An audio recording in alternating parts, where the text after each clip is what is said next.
Vamos lá, meus irmãos, vamos lá, começando nossa nona aula de homilética 1 e 2. Já oramos como é costume, mais uma vez, boa noite, graça e paz. Boa noite, graça e paz. Boa noite, graça e paz. Hoje nós estaremos aqui trabalhando sobre vários assuntos. Eu separei para vocês aqui, num primeiro momento, a pauta do dia será um esclarecimento sobre algumas dúvidas que tivemos do material dado, que a nossa querida irmã Beatriz perguntou.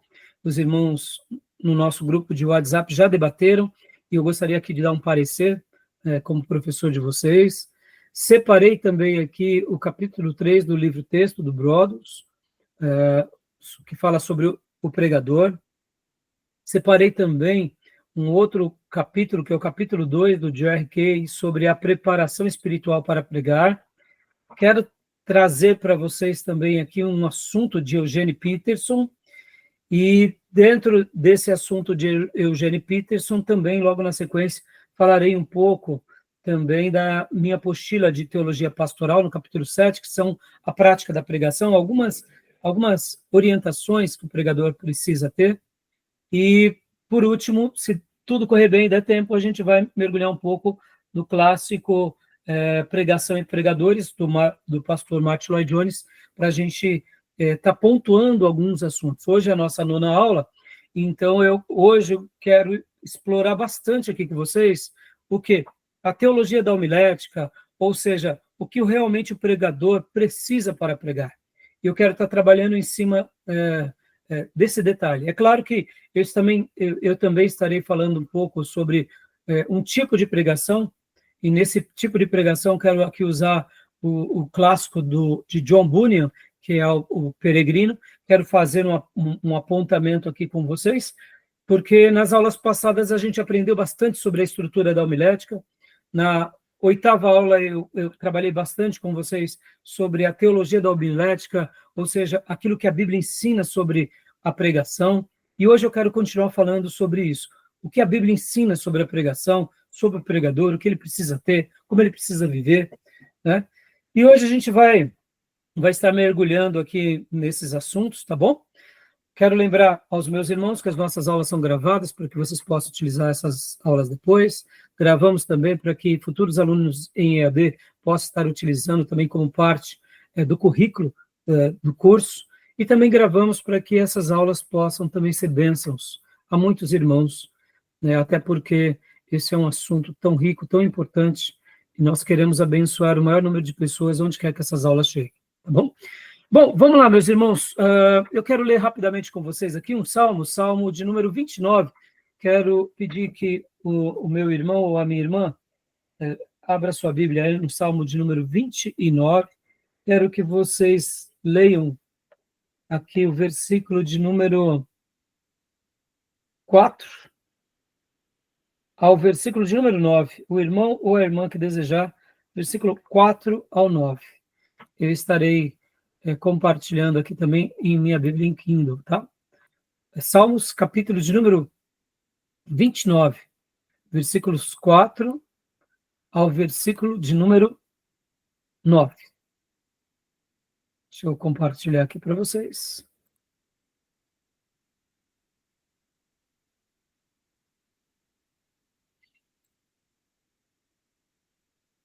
Vou compartilhar aqui. O irmão ou a irmã que desejar pode ler para nós, por gentileza. Do versículo 3, do versículo 3 em diante, aliás. Vou ler, então. A voz do Senhor está sobre as águas. O Deus da glória troveja. O Senhor está sobre as muitas águas. A voz do Senhor é poderosa. A voz do Senhor é cheia de majestade. A voz do Senhor quebra os cedros. Sim, o Senhor quebra os cedros do Líbano.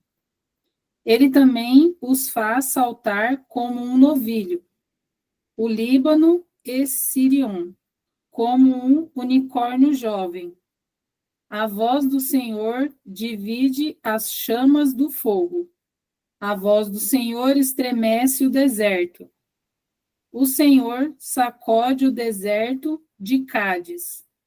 A voz do Senhor faz com que as corças deem cria e descobre as florestas, e no seu templo todos falam da sua glória. Até aí. Fiz questão de ler esse texto com vocês porque ele expressa algo aqui que, para mim,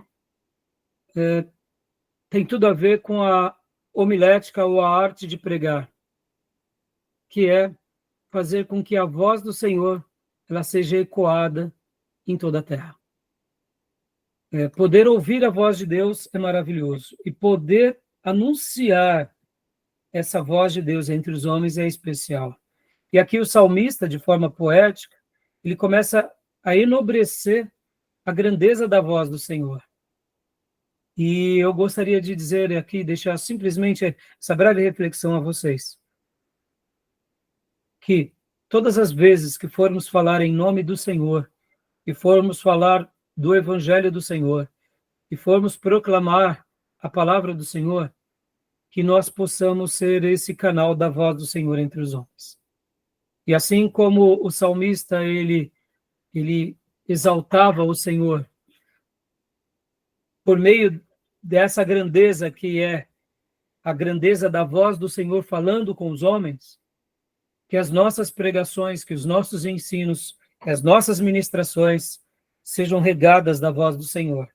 Ou seja, que as pessoas não ouçam a nós, que elas nem sequer possam talvez se lembrar dos nossos timbres, ou talvez da nossa maneira de falar, mas que no momento em que nos colocarmos diante de cada um que Deus preparar para a gente pregar, que as pessoas elas sejam marcadas pela voz do Senhor, e que elas possam estar ouvindo a nós, aos seus servos, aos servos de Deus, sabendo que nós não falamos da nossa parte, nós não falamos da sabedoria humana, nós não falamos do intelecto humano ou das coisas dessa terra, mas que somos mensageiros de Deus e que, como mensageiros de Deus, que no momento em que concluirmos as nossas mensagens, que concluirmos as nossas prédicas ou pregações ou estudos, e cada vida que ali estiver nos ouvindo, saia daquele ambiente dizendo, Deus hoje falou comigo, e a voz dele é poderosa, e a voz dele quebrou cedros,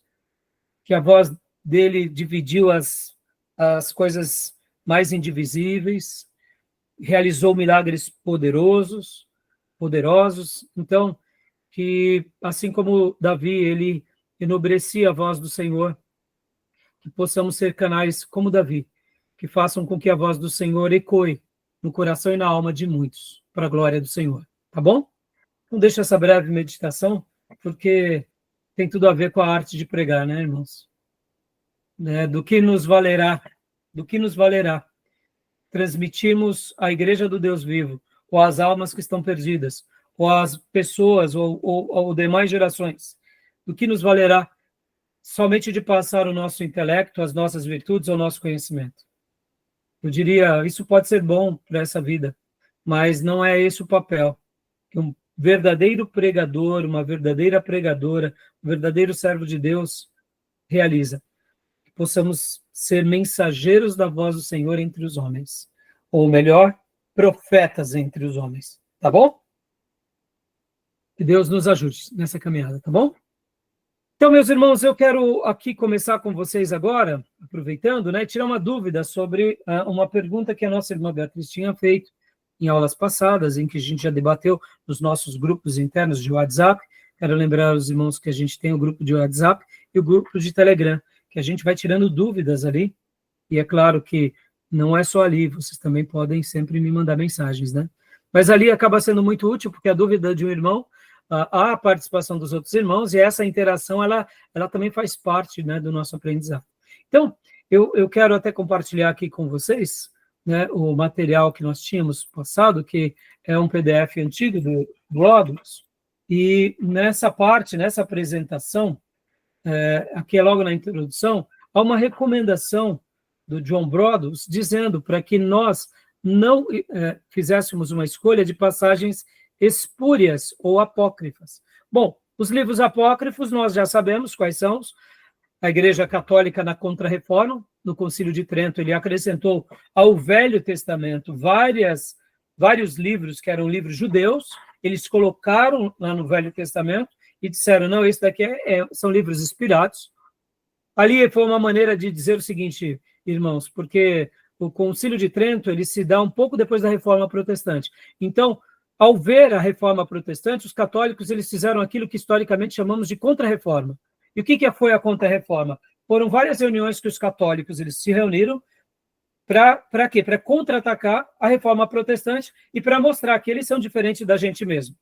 E uma das coisas que eles fizeram, tiveram a ousadia de colocar no Velho Testamento os livros chamados apócrifos, que, na realidade, o tiro saiu pela culatra, porque basta a gente ler os livros apócrifos que a gente vê várias contradições, inclusive doutrinárias. Só para tirar algumas dúvidas de vocês, a gente vai trabalhar bastante sobre isso, lá em Introdução ao Antigo Testamento e depois em Introdução ao Novo Testamento, tá bom? Lá a gente vai trabalhar bastante o porquê, os livros apócrifos e tudo. Mas só para vocês terem uma ideia, o que eram os livros apócrifos? O que eram aqueles livros que, para nós, não são livros inspirados? Eram livros da cultura judaica, livros judeus. Assim como na Grécia Antiga nós temos Homero, nós temos outros escritores gregos, na cultura também romana temos os seus poetas e os seus escritores. Em cada cultura tem os seus escritores. Podem ver que aqui, como brasileiros, né, já que nós fomos descobertos pelos portugueses em 1500, Pedro Vaz Caminha escreve ao rei de Portugal. E essas cartas, elas são clássicas, porque tem tudo a ver com a nossa origem, com a nossa descoberta, com a colonização do nosso país. Percebam, é dali onde deriva-se a nossa construção, a nossa identidade como país de língua portuguesa. Somos brasileiros e falamos a língua portuguesa porque fomos colonizados pelos portugueses. Então, há uma literatura portuguesa que faz parte da nossa história. Temos uma literatura portuguesa, que é de Portugal, e temos a literatura brasileira, que foram os poetas que nasceram aqui. Ou seja, são os nossos escritos, dos nossos poetas. Os livros apócrifos eram o quê? Eram livros judeus, dos contos, das histórias. Então, ler aqueles livros como um livro judaico, nenhum problema. Eu não sei se vocês já ouviram falar sobre a história dos Hebreus, que é um clássico escrito por Flávio Josefo. Quem foi Flávio Josefo? Era um historiador judeu que viveu logo depois dos dias de Jesus. A história dos Hebreus ele faz uma síntese de toda a história do povo judeu, desde Abraão até os dias de Jesus. Quem foi Flávio Josefo? Era um historiador, e como historiador ele vai e ele consulta, por exemplo, Filo, ele consulta também outras literaturas judaicas, e ali ele escreve a partir do seu conhecimento, do conhecimento de todo o acervo judeu que eles tinham, ele escreve ali a história dos hebreus. Então, quando nós pegamos, por exemplo, essa obra que eu indico para vocês comprarem, que é a História dos Hebreus de Flávio Josefo, ali também é um livro de história do povo judeu. Então, tem muita riqueza, muitos detalhes. Por exemplo, na obra de Flávio Josefo, como de Filo, eles vão descrever um pouco como possivelmente foram os dias de Moisés. Porque quando nós lemos o livro de Êxodo, a gente só vê uma síntese, que vem Faraó, manda matar as crianças, a mãe de José coloca ele no cesto, no rio Nilo, e logo depois a filha de Faraó adota Moisés, e logo na sequência a gente já vê Moisés lá na sarça. Então, aquele período dos 80 anos, os detalhes, nós não temos na Bíblia, mas na tradição judaica tem. E quem escreve a tradição judaica é a história dos judeus. Então, são livros da tradição dos judeus, são livros interessantes. Agora, esses livros eram livros inspirados por Deus? Não, nem os judeus consideravam que eram livros inspirados. Então, livros apócrifos eram esses. E temos apócrifos no Velho Testamento e temos apócrifos no Novo Testamento. Por exemplo, o Evangelho de Judas, o Evangelho de Tomé. Então, são livros que, na história da igreja, viram que eles eram apócrifos. Então, o nosso querido irmão, né, o Brodos, ele vai falar, não use um material apócrifo para ser base do seu sermão. E também evite ou não escolha passagens espúrias. O que significa o nome espúrio, irmão? No português, né, nas definições de Oxford, diz assim, espúrio é não genuíno, espúrio significa suposto, hipotético, ilegítimo ou bastardo. Ou espúrio pode ser de uma linhagem espúria, ou seja, que não é uma coisa fidedigna. Então, quando ele está falando espúrio aqui, não leia espúrio como uma coisa apócrifa, mas leia espúrio aqui como um suposto texto original. E aonde entram esses textos? E aqui ele dá vários exemplos, como, por exemplo, Atos 9:6, depois a gente vai ver em outros textos, mas eu queria até usar aqui com vocês agora um texto que eu até separei há pouco para vocês, que está aqui em Marcos, capítulo 16, versículo de número 9 em diante. Olha só que interessante. Marcos 16, do 9 em diante. Em algumas Bíblias, irmãos, vocês vão encontrar assim. Vou pegar aqui, por exemplo, Marcos 16, que é um texto grande. Algumas Bíblias, quando vocês lerem, vocês nem notarão esse detalhe, porque vai vir o texto sagrado e simplesmente os tradutores não farão menção nenhuma. Mas muitas Bíblias colocam dessa forma. Olha só que interessante. Aqui, ó, Marcos, capítulo 16. Deixa eu compartilhar aqui com vocês. Olha como está aqui nessa versão minha. Ó. Marcos 16, aqui Almeida e atualizado, ó. Você nota que aqui em Marcos 16, 9, tem um colchetes. Então, quando você tiver uma Bíblia, que nessa Bíblia, em algum texto, está assim, em algum momento, um colchetes, e depois fecha-se o colchetes, você já sabe que é uma indicação dos tradutores. Qual é essa indicação? Os tradutores estão dizendo o seguinte, olha, esse texto sagrado, nós encontramos eles em alguns manuscritos, mas não encontramos em outros manuscritos. Algumas Bíblias, que nem aqui, nessa Bíblia Almeida atualizada, está dessa forma, ó. Ora, havendo Jesus ressurgido, e até aqui do versículo de número 20, ó. E aí acaba aqui o colchete, está vendo?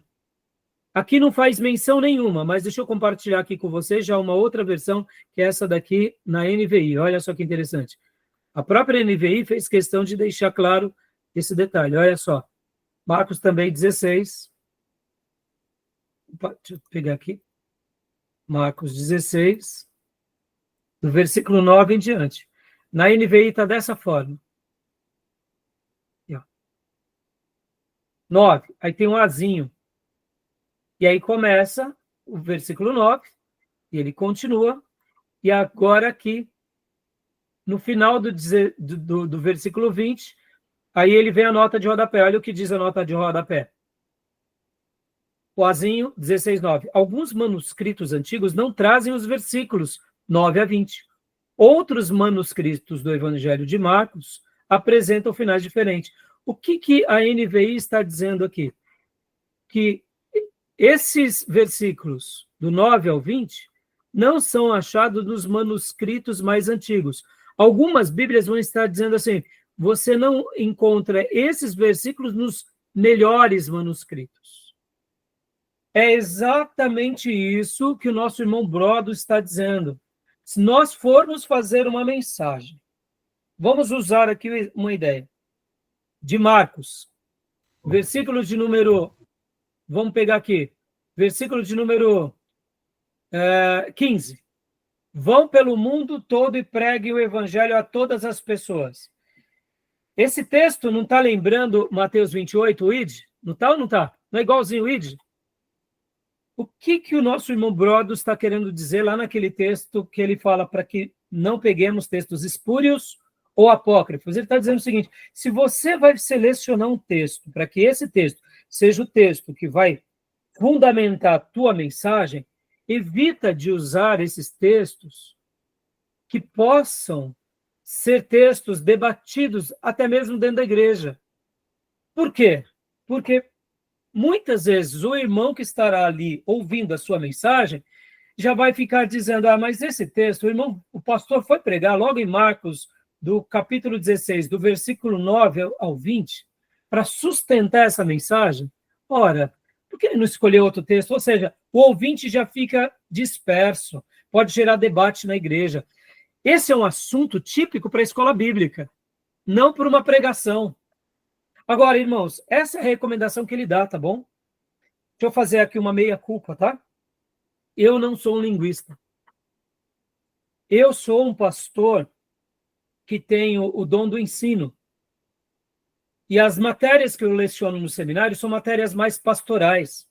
Mas o meu ponto fraco na teologia são as línguas originais.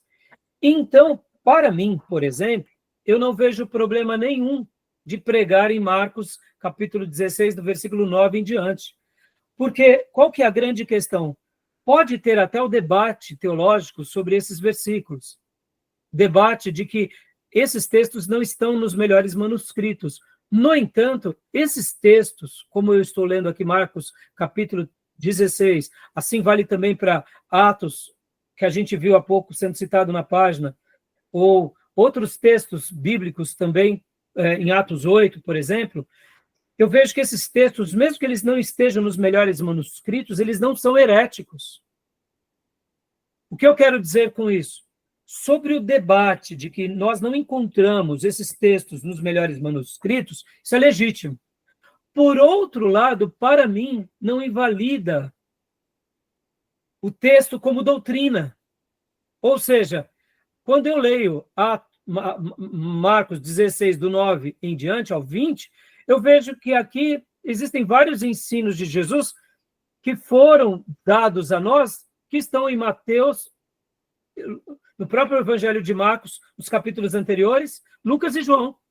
Ou seja, eu não vejo erro doutrinário. Estão entendendo? Então, para aqueles irmãos que quiserem depois se aprofundar mais sobre essa questão, fica aqui a dica, né? Há uma matéria em teologia chamada crítica textual, ou manuscritologia, ou que seria as matérias principais, juntamente unidas às línguas originais, para se fazer as traduções bíblicas. E assim, meus irmãos, dessa forma, essas matérias, eles vão ter vários debates, né, dos textos chamados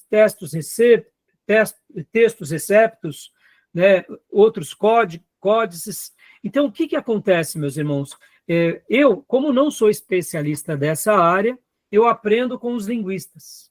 E para eu encerrar esse assunto, eu só queria ler mais um texto com vocês, que está em Atos 8:37. Olha que interessante. Eu vou abrir aqui em Atos 8:37 também. Deixa eu só abrir aqui para vocês. Quero ler também Atos 8:37, que é bem interessante esse texto, porque aqui também se enquadra um pouco dentro disso, de ser um texto, como é chamado por alguns, de texto espúrio. Deixa eu compartilhar aqui com vocês. Ó. Atos 8:37. Olha só. Pode ver que, mais uma vez, está dentro de colchetes, está vendo? Mas aqui, nessa tradução, que é Almeida e atualizada, não diz mais nenhuma informação. Eu vou também abrir em uma outra versão bíblica aqui, só para ilustrar o que eu estou querendo dizer aqui para vocês. Então, voltando ao que eu dizia há pouco, meus irmãos. Pegando aqui esse exemplo também de Atos 8, né?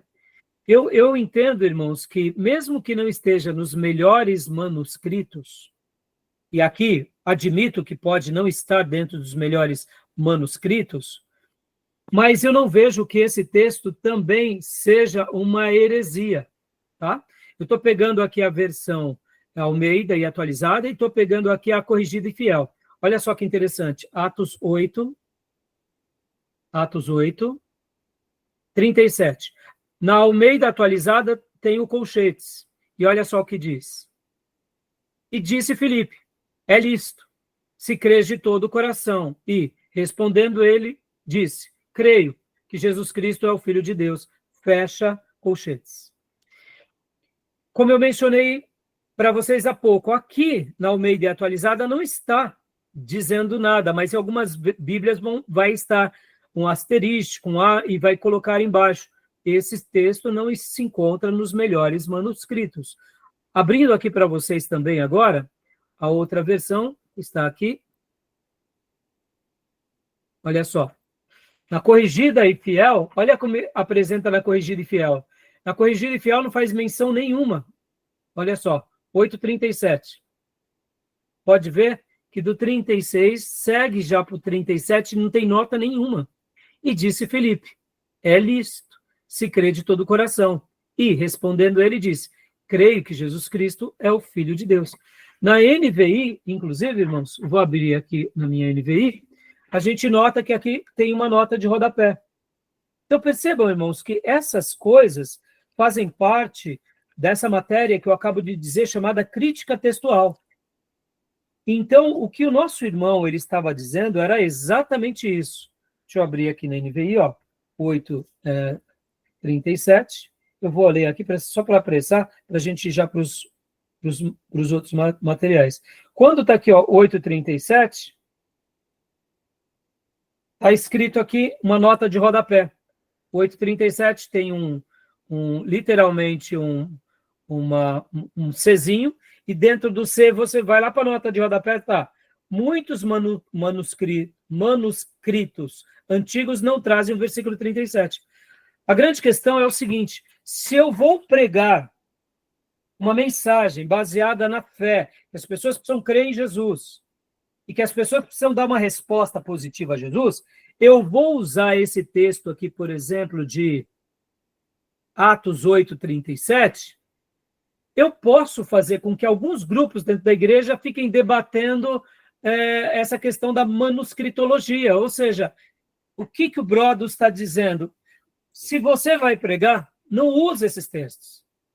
É a recomendação dele. Agora, eu, como pastor de vocês, da maioria de vocês, e professor de vocês, eu uso com toda tranquilidade, meus irmãos. Porque, em primeiro lugar, eu não sou linguista. Eu, particularmente, posso até um dia mudar de opinião, tá? Sobre esse ponto. Mas eu aprendo com os linguistas. E alguns irmãos linguistas que eu tenho como irmãos piedosos, como, por exemplo, os tradutores da Corrigida e Fiel, eles acharam por bem de colocar esse versículo. E aí talvez você diga, mas pastor Raimundo, você vai estar pregando um texto que não está nos melhores manuscritos? Eu falo, sim, meus irmãos, está nos manuscritos, não nos melhores. Quem me garante que na conservação da igreja primitiva e das próximas gerações, assim como nós temos as nossas folhas, aquela última linha não se deteriorou. E quando foi achado esse manuscrito mais antigo, não estava. Então, percebam, pode ter sido muitas coisas. Eu não posso dizer que o fato de não estar nos melhores manuscritos, que não é. Eu não tenho certeza disso.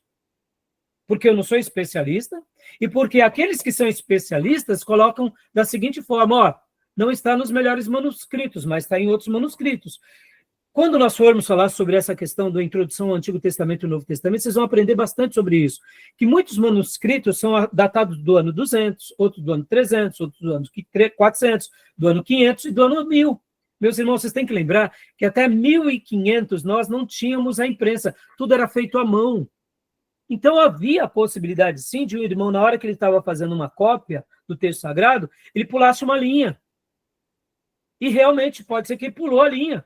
Mas o outro manuscrito, que ainda não foi encontrado, que pode ser, talvez até se descubra ainda, quem sabe, manuscritos, porque, irmão, sobre essa questão da manuscritologia ou da crítica textual, a história não está fechada, viu?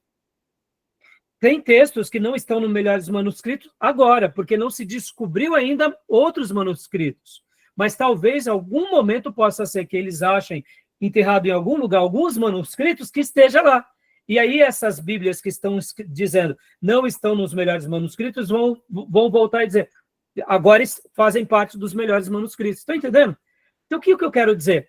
E onde eu quero chegar? Eu não vejo que esse texto é uma heresia. Porque esse texto pode não estar nos melhores manuscritos aqui em Atos 8:37, mas essa verdade está em todo o Novo Testamento. Pessoas que creram em Jesus e conversaram Jesus. Estão entendendo? Agora, a recomendação do nosso irmão é evite de usar esses textos que possam gerar polêmicas. Tá? Estão entendendo, meus irmãos? Mas aqui eu vou dizer para vocês, irmãos, quando eu leio a Bíblia do Gênesis e Apocalipse, eu creio que ela é a palavra de Deus, que ela é inerrante, que ela é infalível, que ela é insubstituível, e que ela não é nem do passado, nem do presente, nem do futuro. Ela é eterna, ela veio de Deus, ela volta para Deus. Então, muitas perguntas a gente pode até não ter resposta, mas eu faço essa leitura, e eu, particularmente, esses debates, eles não me enfeiam e não me atrapalham, porque eu procuro fazer aquela leitura simples.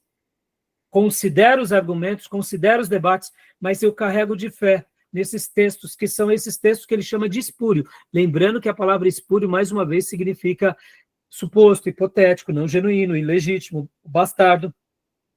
E como eu disse para vocês, irmão, pode ser que sim, pode ser que alguém, irmãos, como eu disse antes de iniciarmos nossa aula gravada, eu gosto de pegar a minha Bíblia e fazendo anotações de canto nas minhas Bíblias. Como que um irmão do século III fazia?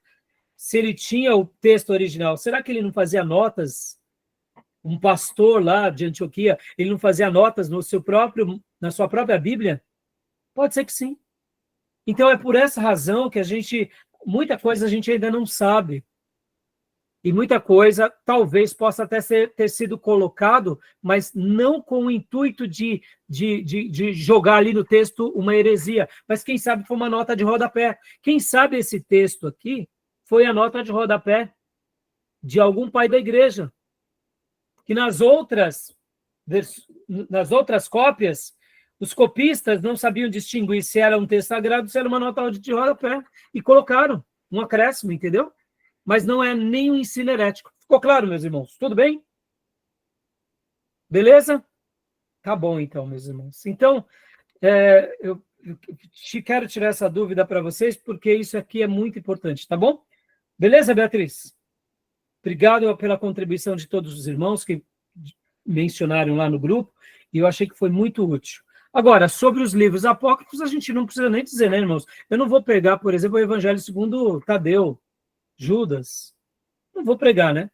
Porque não tem sentido. Eu posso até usar esse material por uma questão de debate em classe, ou uma citação como citando um argumento numa mensagem, no sentido, olha, o livro apócrifo diz isso, mas dando a fonte, deixando bem claro que é apócrifo.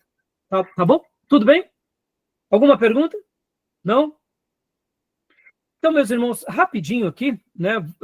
Faltou nós lermos um slide na última aula, e eu quero passar bem rapidamente esse slide com vocês agora, para a gente ir para o material que, de fato, a gente vai trabalhar hoje, né?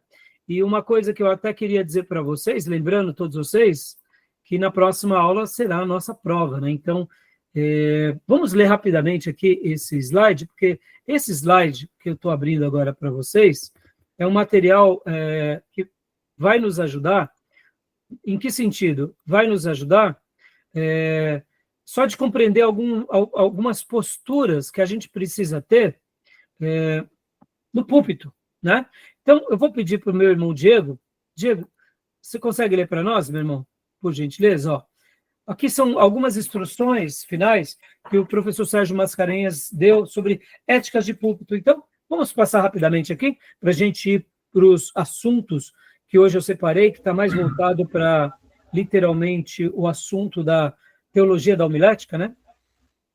Então, leia para nós, irmão Diego. 15ª aula, Ética de Púlpito. 8 recomendações para controlar o medo. Medo: escravizar a fonte, limitar a criatividade, interromper o desenvolvimento, bloquear a potencialidade, nascer com o homem e abraçá-lo por toda a vida. O medo, né, escraviza a vontade. Não, é a primeira frase, né? Então, ele está falando aqui 8 recomendações para a gente controlar o medo, né? Aqui, deixa eu até...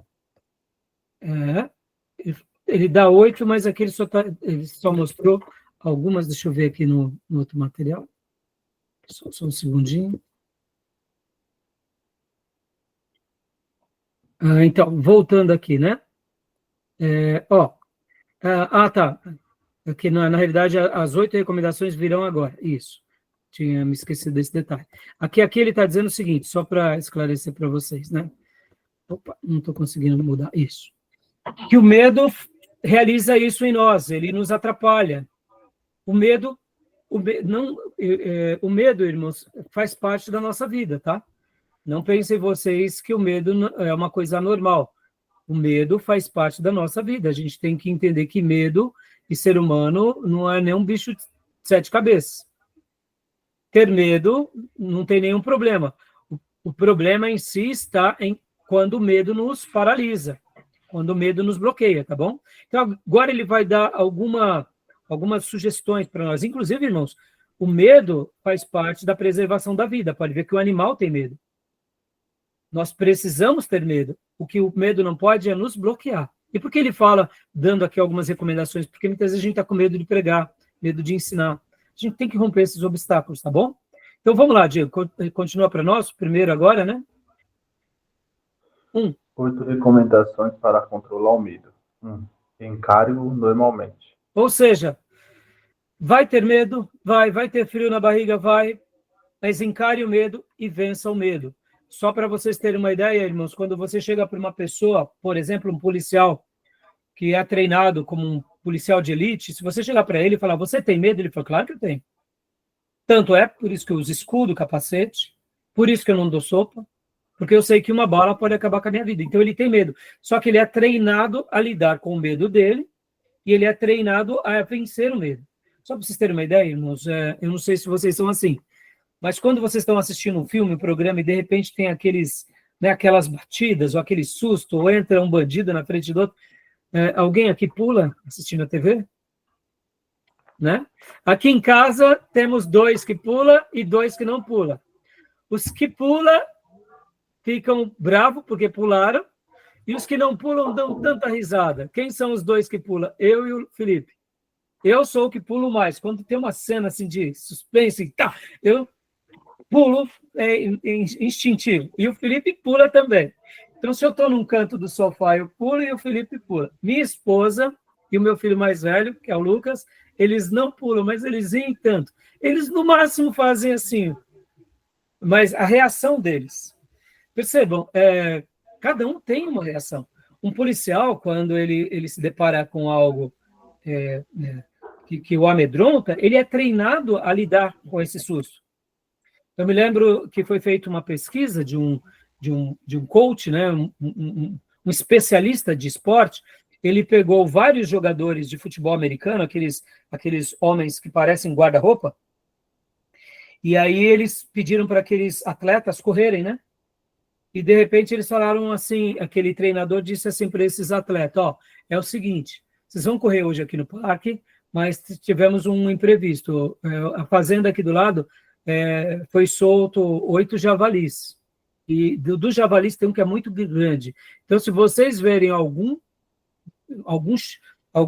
som meio que de javali, e vocês verem uma moita balançando, meu irmão, corre, porque pode ser que seja um javali. Bom, imagina aqueles camaradas que nem um guarda-roupa, né? Correndo, e isso tudo foi feito de propósito para mostrar que cada pessoa, mesmo que ela seja de um esporte de alta performance ou de alta batalha, futebol americano, vocês lembram, aquele que tem capacete, ombreiro, tem pacto, tem um pula em cima do outro, uma coisa assim, muito violenta, né? E na hora que chegou uma certa localidade, tinham pessoas escondidas atrás das moitas que fizeram barulhos, por exemplo, de javali, e sacudiram a moita. Então, o que eles fizeram? Na hora que eles viram isso, eles pararam, pularam e correram.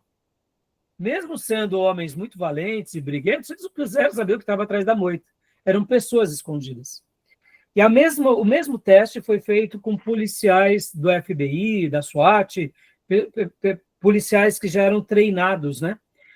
Bom, é o mesmo teste, só que os policiais não corriam com a arma, né?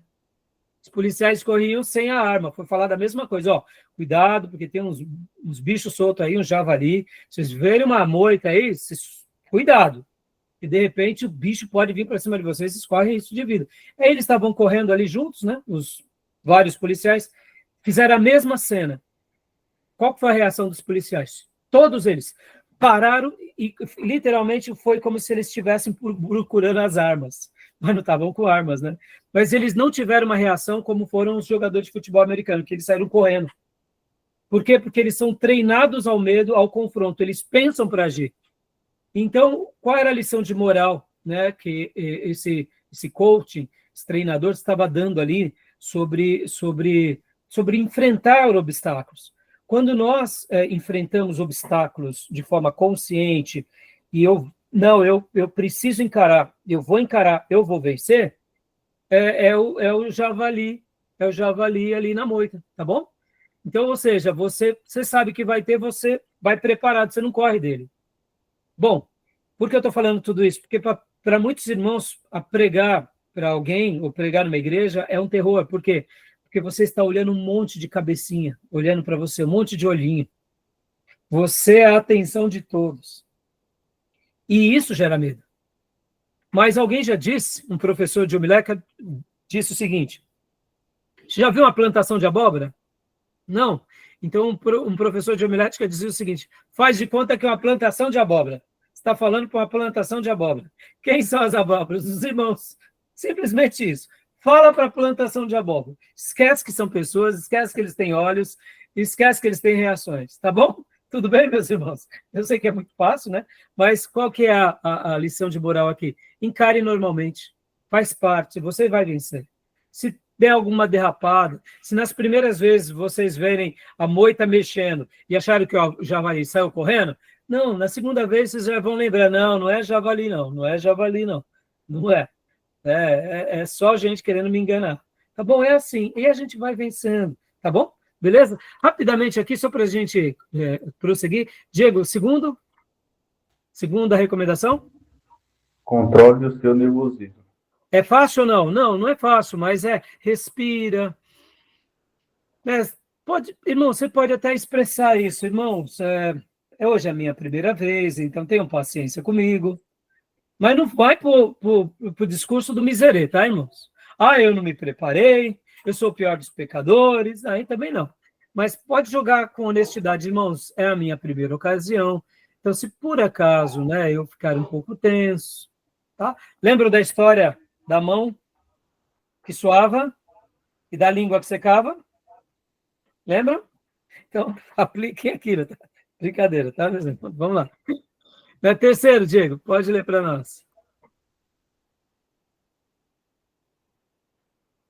Mantenha uma postura correta.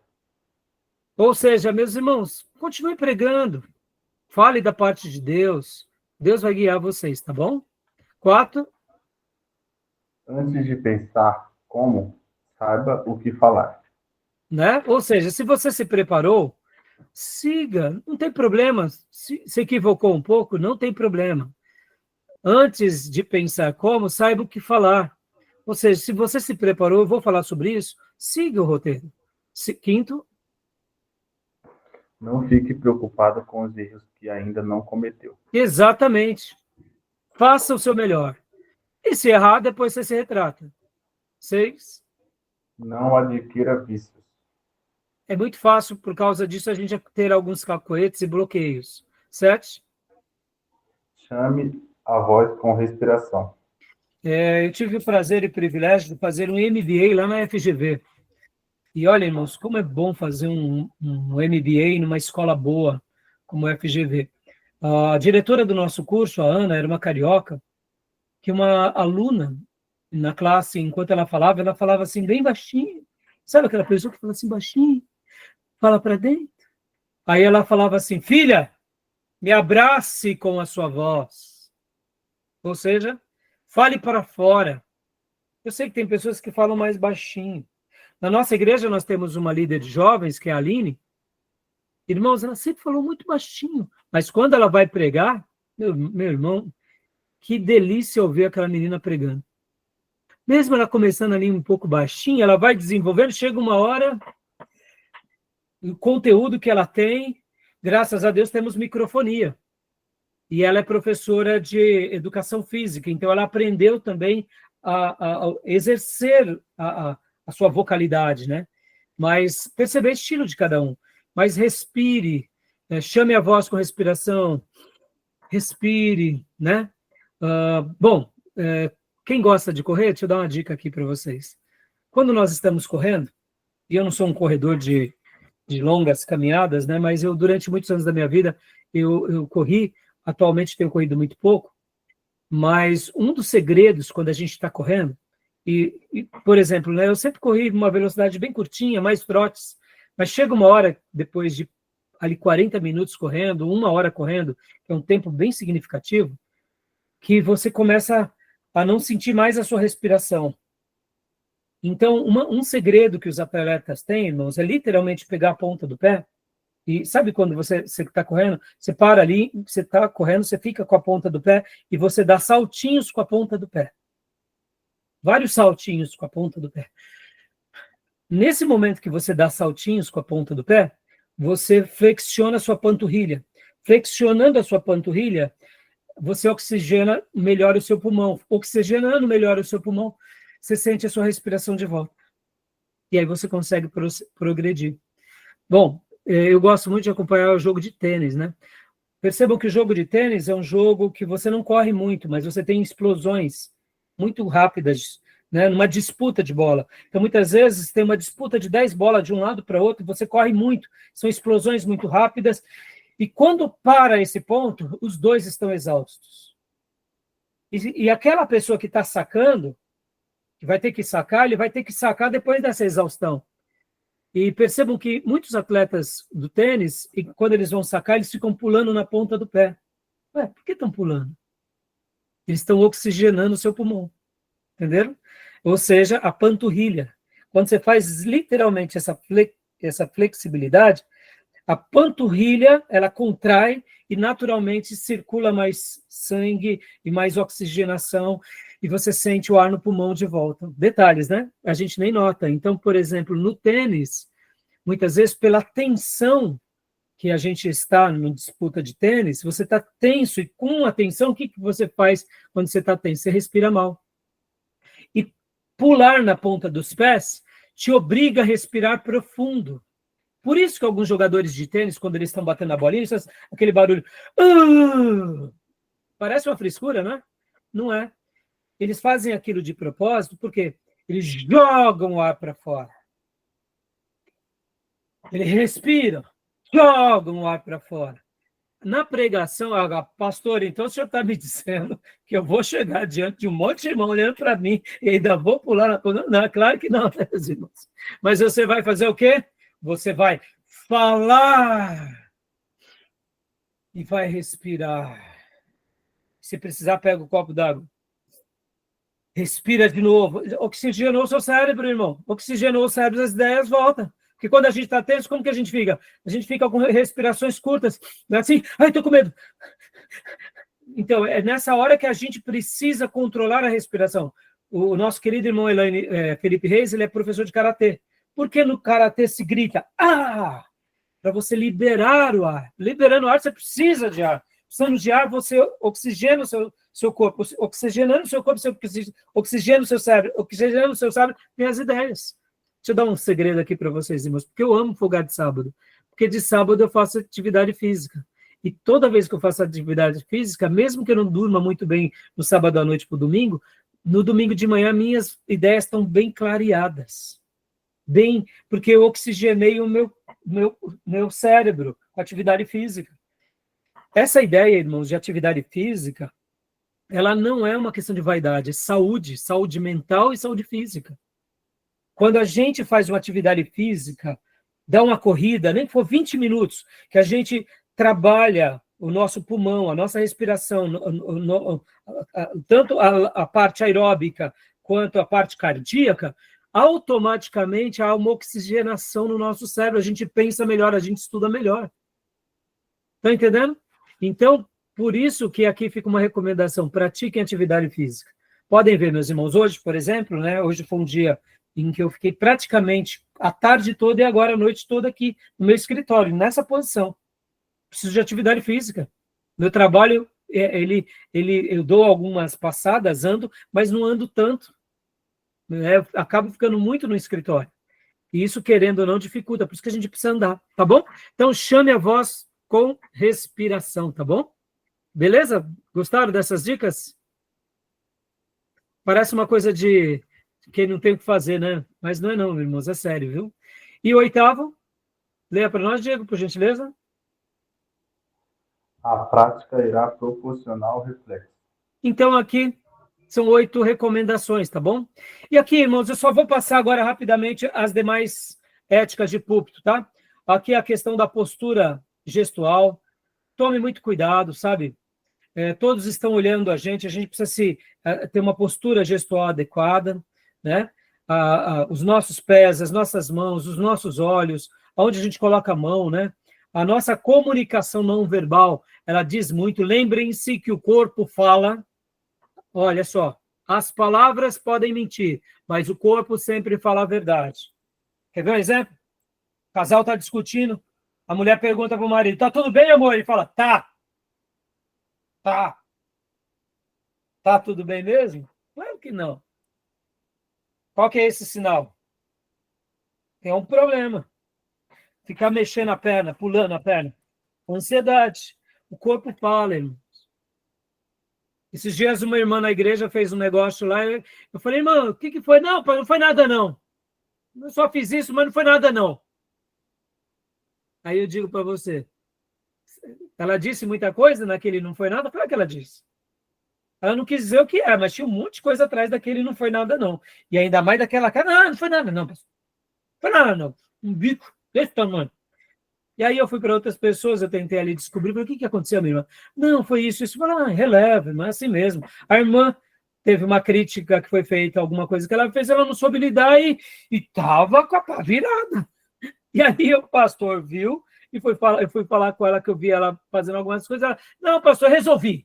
Mas, tipo assim, o que ela estava dizendo ali que não foi nada? Ela estava dizendo, eu não gostei do que aconteceu, eu resolvi o problema, eu estou brava. Era isso que ela estava dizendo. Mas ela não queria entrar em mais detalhes, então também deixei de lado. Tem hora que a gente tem que ser cego de um olho e surdo de ouvido, entendeu, irmãos? Mas lembrem disso, o nosso corpo fala. Há um livro que eu tenho, inclusive, aqui, que ele diz sobre isso, que o corpo fala, irmãos. Faça essa leitura corporal. O nosso corpo sempre está falando, tá? O tempo todo, tá bom? Então, só para a gente concluir essa parte aqui, porque eu não queria ter gastado muito tempo sobre isso, né? Postura gestual, exemplo, Deus está falando, né, uma frase de George Whitefield, até mesmo com os nossos exemplos, Deus está falando, né? A questão das roupas, irmãos. Cuidado com isso, viu, irmãos? Tem gente que vai pregar, e no dia que vai pregar, os homens vão com umas gravatas, né, uns ternos, cores esquisitas, vai com sapato, ou seja, todo mundo fica prestando atenção na gravata do pregador, mas não no pregador, na cor do terno do pregador. Tá parecendo o Falcão, sabe o Falcão? Lembra daquele cantor Falcão? Ia com uma flor aqui como gravata, uma camisa florida, um short, umas coisas meio esquisitas, né? Então, ou seja, a gente tem que tomar cuidado. E as irmãs? A mesma coisa com os adornos, com os correntes, com sempre tendo decência no vestido, irmãos, nunca marcando o corpo, porque deixando nada transparente, porque não é o fato de sermos batistas que a gente vai ser mundano, tá bom? Lembrem disso. Isso vale para o homem e para a mulher, né? Que mais? Deixa eu passar aqui rapidamente. A fisionomia, né? Olha essa frase muito interessante. Lê para nós essa frase, Beatriz, é do padre Vasconcelos. Ó, olha o que ele dizia. Fisionomia, Padre Vasconcelos. O sorriso tem poder de abrir um campo magnético onde todos entram sem resistências, dobrando-se à vontade de quem fala. O que ele estava dizendo e que frase sabe é essa? Quando eu me coloco diante das pessoas, assim, que nem a irmã, foi nada não, pastor. Imagina o pregador, né? Irmãos, abre a Bíblia, não está gritando. Ai, pelo amor de Deus. Acabou o culto já, né? Agora, o irmão é simpático, é cortês.